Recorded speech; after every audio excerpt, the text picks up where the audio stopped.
வயசான காலத்துல காசு பணம் எல்லாம் இருக்கும். ஆனா ஒண்ணும் அனுபவிக்க முடியாது. பாட்டி வீட்டுல ஒரு எலி ரொம்ப நாளா தொண்டை பண்ணிட்டு இருந்தது. அதை எப்படியாவது குடுத்துருந்தேன்னு கூண்டுக்குள்ள ஒரு தேங்காய் துண்டை சுத்தி வச்சேன். ஒரு 9 மணிக்கு சத்தம் கட்டுச்சு, எலி மாட்டிக்கிடுச்சு. அது இருக்கட்டும், காலையில எந்திரிச்சு காட்டு பக்கத்துல கொண்டு திறந்து விடுவோம் அப்படின்னு நினைச்சு புரிஞ்சுட்டேன். காலையில வச்சா எலி உள்ளதான் இருந்துச்சு. ஆனா அந்த தேங்காய் துண்டை அதை நக்கி கூட பாக்கலங்க. எப்படி வச்சானோ அது அப்படியே இருந்துச்சு. ராத்திரி முழுவதும் உள்ளதான் இருந்துச்சு. அந்த தேங்காய் துண்டை திங்கலாம்ல, அதுக்கு மரண பயம் வந்துட்டு. அதனால தேங்காய் துண்டை திங்கிறதுக்கு மனசு வரல. அதுக்கு தேங்காய் துண்டை விட நம்ம உயிர் பிழைச்சா போதும்னு அது இருந்துச்சு.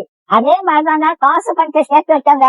கடைசி காலத்துல ஒன்னே அனுபவிக்க மாட்டாங்க. லட்ட பார்த்த உடனே வாயில எட்டி ஓடும். ஆனா டாக்டர் சொன்னது ஞாபகத்துக்கு வரும், லட்டை தின்றாத சுகர் ஏறி போயிடும் அப்படின்னு சொல்லியிருக்காங்க. ஆசைப்பட்ட ஒரு லட்டை திங்க முடியல, காசு பணம் இருந்து என்ன செய்ய? கடவுளோட ஆசீர்வாதம் இருந்துச்சுன்னா கடைசி வரைக்கும் நல்லா சாப்பிடலாங்க. நாளைய தினத்தை குறிச்சு கவலைப்படாதீங்க. அந்தந்த நாளைக்கு அந்தந்த நாளோட பாடு போடுங்க. இன்னைக்கு சாப்பாடு கொடுத்த கடவுள் நாளைக்கு சாப்பாடு கொடுப்பாரு. நீதி நேர்மை உண்மை உத்தமமா மட்டும் வாழுங்க. அதாவது ஒரு நாளும் உங்களுக்கு ஒரு உரையும் வைக்க மாட்டாங்க. நம்ம எப்படி சம்பாதிச்சோங்கிறத கடவுள் பார்த்துக்கிட்டே இருக்காங்க.